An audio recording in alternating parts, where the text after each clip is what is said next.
नमस्कार, मैं ज्योति श्रीवास्तव। आप देख रहे हैं सी न्यूज भारत। खबर मध्य प्रदेश के बड़वानी से है, जहां मनरेगा का भुगतान नहीं होने से आक्रोशित जागृत आदिवासी संगठन के लोग अब उग्र हो गए हैं। उन्होंने जिला पंचायत परिसर का घेराव किया और प्रदर्शन किया। साथ ही साथ अधिकारियों पर लापरवाही का आरोप भी लगाया। आदिवासी संगठनों का कहना है कि सरकार भुगतान नहीं कर रही, बस बेवजह की बातें करती है।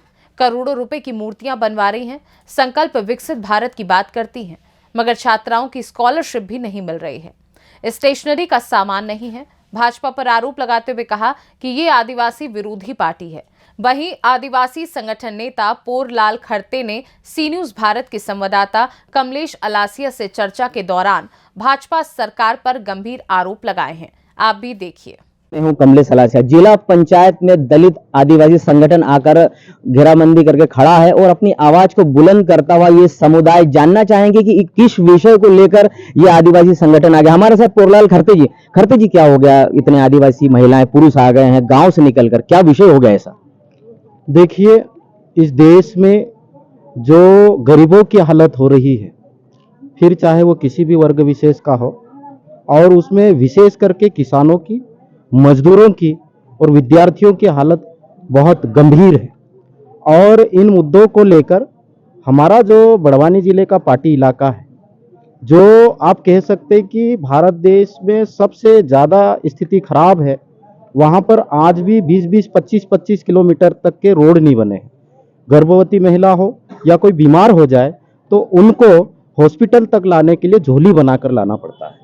उन इलाके में हमारे जो साथी संघर्ष कर रहे हैं, और शिक्षा, स्वास्थ्य, रोजगार, पलायन, छात्रवृत्ति, आवास भत्ता और बेरोजगार, ये 4-5 मुद्दों को लेकर, वनाधिकार मान्यता कानून, 4-5 मुद्दों को लेकर पिछले दिनों पार्टी में धरना आंदोलन किया गया था। हम लोगों को ऐसा लगा था कि सरकार संवेदनशील है और हमारे साथियों के मुद्दों को गंभीरता से लेगी, लेकिन बहुत ही दुखद स्थिति है इस देश की और मध्य प्रदेश सरकार की कि हम गरीबों की आवाज को सुना नहीं जा रहा है। तो उनकी आवाज को हम जिला स्तर पर आकर जिला पंचायत सीओ साहब के सामने अपनी बात रख रहे हैं। आप देख रहे हैं कि देश का किसान अपना हक मांग रहा है। आपने देखा कि दिल्ली में के लिए कुछ कर रहा है, और लोकतंत्र में अपनी आवाज को बुलंद करना, अपनी बात को रखना, ये लोकतंत्र की खूबसूरती होती है। लेकिन देखिए कि किसान अपने हक को मांगने के लिए दिल्ली जा रहे हैं, उनको दिल्ली जाने से रोका जा रहा है। रास्ते पे कीले गाड़ी जा रही है, ये मोदी सरकार है, और गोलियों से भुना जा रहा है। कितने किसानों को मार डाला है। तो ये इतनी असंवेदनशीलता इस लोकतंत्र में, जहां पर जनता अपने वोट का प्रयोग करके सरकार बनाती है। तो आप ऐसा मानते हैं कि भारतीय जनता पार्टी आदिवासी विरोधी विचारधारा को लेकर काम कर रही है और किसानों की बिल्कुल नहीं सुन रही? आदिवासियों की विरोधी तो है ही जी, पर गरीबों की विरोधी है। हाँ। किसानों की विरोधी है, मजदूरों की विरोधी है, और जो बेरोजगार नौजवान विद्यार्थी है उनकी भी विरोधी है। ये संवेदनशीलता इस सरकार में बची नहीं है। उनको इस देश पे शासन करने का कोई हक नहीं है, उनको इस्तीफा दे देना चाहिए आज की तारीख में। आज जिला पंचायत में भी काफी संख्या में पार्टी की महिलाएं, पुरुष, आदिवासी यहाँ पर इकट्ठे हुए हैं। वो विषय, गंभीर विषय, जहाँ पर काफी लोग आप खड़े हैं, क्या हो गया? तो इस विषय पे क्या बात हो रही कि आपने भी देखा है कि यहाँ पर जो विशेष करके कि मनरेगा की जो बात है, हम लोग, हमारा जो इलाका है गरीब इलाका है और शासन की नीतियों की वजह से गरीब है। हम लोगों के पास में जल है, जंगल है, जमीन है, खनिज संसाधन है, लेकिन उसके बाद भी हम लोगों का जो दैनिक जीवन है वो ठीक से नहीं चल रहा है।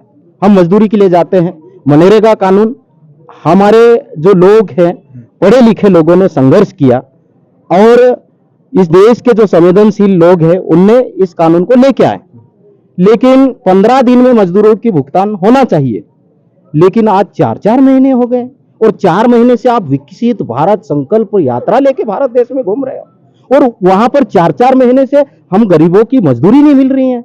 हमारा चूल्हा, सुबह से घर से निकलते हैं और शाम को जो मजदूरी मिलती है उससे हमारा चूल्हा जलता है। तो हम क्या भूखे मरे इस देश में? जिस लोकतंत्र की आप बात कर रहे हैं, जिस विकास की बात कर रहे हैं, यही विकास है हमारा कि हमको मजदूरी नहीं मिले और खाने के लिए तरसे, हम रोजगार के लिए तरसे, इलाज के लिए तरसे, शिक्षा के लिए तरसे। आज भी आपके यही मुद्दे हैं? जिला पंचायत में आप लोग आए हैं, यही मुद्दे थे कि रोजगार का पैसा नहीं मिल रहा है, 4-4 महीने हो गए, परेशान हो रहे हैं, यही मुद्दे थे? बिल्कुल यही मुद्दे हैं। और उसके साथ ही ये जो विद्यार्थी वर्ग भी आप लोग यहाँ पर देख रहे हैं, विद्यार्थियों को जो स्कूली शिक्षा विभाग से आते हैं 2-2 साल से छात्रवृत्ति नहीं मिली, और कई सारे विद्यार्थी ऐसे हैं 3-3 वर्ष से छात्रवृत्ति नहीं मिली, आवास भत्ता नहीं मिल रहा है, स्टेशनरी नहीं मिल रही है, और तो और नर्सिंग कॉलेज जिनने आपने पूरे प्रदेश में जाल बिछा दिया हमारे गरीब लोग कि हम एक डिग्री करेंगे और रोजगार मिलेगा, ऐसा आशा के साथ में वो डिग्री करने के लिए गए हैं, लेकिन 3-3 साल से एग्जाम नहीं हो रही है। अब आप क्या चाह रहे हैं, शासन को लग रहा है, आप क्या चाहते हैं, आपको क्या लगता है? देखिए अभी भी वक्त है जी। किन मुद्दों पे संवेदनशील है, तत्काल त्वरित कार्रवाई करे, हम मजदूरों की मजदूरी का भुगतान करें, वनाधिकार मान्यता कानून के जो पट्टे रुके पड़े हैं और वैलिड हैं उन लोगों को वो भी वितरित किए जाएं, जल्दी वितरित किए जाए, छात्रवृत्ति बच्चों को दी जाए, आवास। फिलहाल इस खास रिपोर्ट में बस इतना ही। देश दुनिया की बाकी खबरों को जानने के लिए आप देखते रहिए सी न्यूज़ भारत।